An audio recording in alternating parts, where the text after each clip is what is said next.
Konnichiwa, mina! Sejam bem-vindos ao canal Poder Otaku. Eu sou o Lucas e está começando mais um vídeo aqui hoje.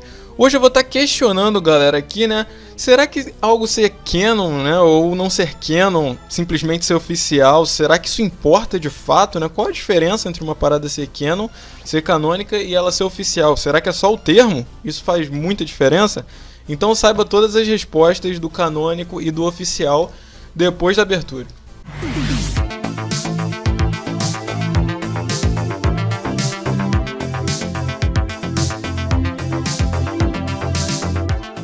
Bom, galera, vamos lá, né? Eu fui um dos primeiros canais aqui no YouTube, né, a trazer a grande diferença aqui entre Dragon Ball GT ser oficial, mas não ser canônico, né? A galera no começo, assim, uns 3 anos atrás, mais ou menos, a galera falava que Dragon Ball GT não era oficial, né? Porque não conseguia distinguir a diferença do termo oficial e do termo canônico, né? Então eu fui um dos primeiros canais a esclarecer isso. Depois teve muitos outros canais que fizeram também, né? Mas eu fui um dos primeiros. Você pode conferir o meu vídeo explicando a diferença entre canon e oficial, né? Tipo, há uns 2 ou 3 anos atrás, e eu fui um dos primeiros canais a trazer essa explicação aí.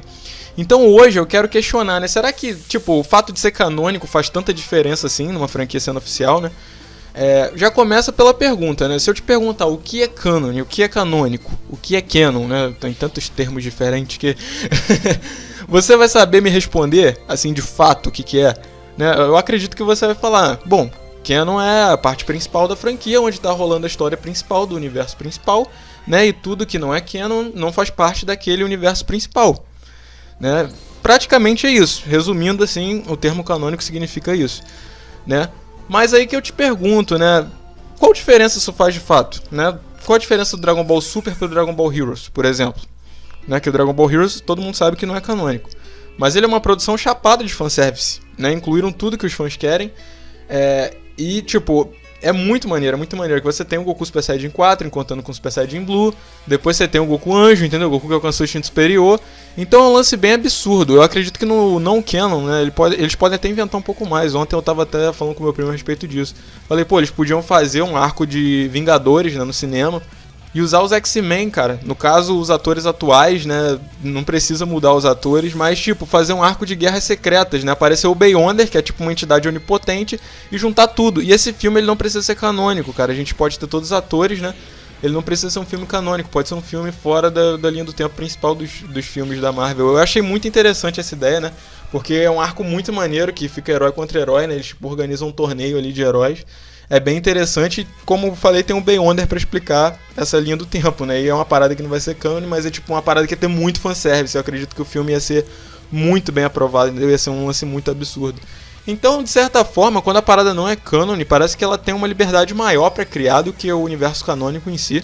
Isso é bizarro, porque geralmente o universo canônico ele mantém uma história mais sólida, né? Uma história mais bem estruturada, mas sempre mantém essa história de pé no chão.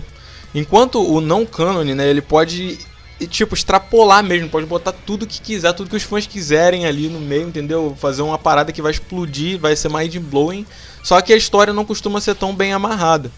Agora, no geral, cara, eu posso citar muitos exemplos onde, tipo, o não canon, né, o não canônico supera o canon, porque o que acontece, cara? Os filmes de Dragon Ball Z lá dos anos 90, a grande maioria deles não é canônico, cara, e a qualidade deles é muito superior à do anime de Dragon Ball Z na época, entendeu? A qualidade dos filmes de Dragon Ball Z dos anos 90 é muito absurda, uma qualidade muito sinistra mesmo. Então, analisando tudo isso, cara, eu fico me perguntando que diferença faz um anime ser cânone, né, ser canônico ou não ser? Qual a diferença que isso de fato traz? Só a diferença de ser o universo principal, de levar em consideração o universo principal, ou qualquer coisa do tipo? Eu acredito que não tem diferença nenhuma, cara. Parece que o termo canon, né, o termo canônico, ele foi inventado justamente para poder englobar, né, esse lance de trazer os fãs para a série principal. E aí a gente acaba não se questionando a respeito disso, porque é de fato, cara, qual diferença isso faz? Isso não faz diferença nenhuma, entendeu? Você dizer que uma franquia é canônica e a outra não é, sendo que as duas são oficiais, as duas foram produzidas por um estúdio, entendeu? Foram criadas do zero, tiveram um trabalho, entendeu? Todo cuidado com história e tudo, e cara, não tem diferença de fato se eu for parar pra analisar. Como eu falei, algumas diferenças específicas em relação à história, na estruturação, o fato do fanservice ser mais presente no não canon. Rola isso tudo, cara, mas é pouca coisa pra você levar em consideração a quantidade de coisas que acontecem em ambas as séries, entendeu? É muito absurdo. E aí, indo mais adiante ainda, eu poderia perguntar pra você, será que realmente importa uma franquia ser oficial ou não? Né?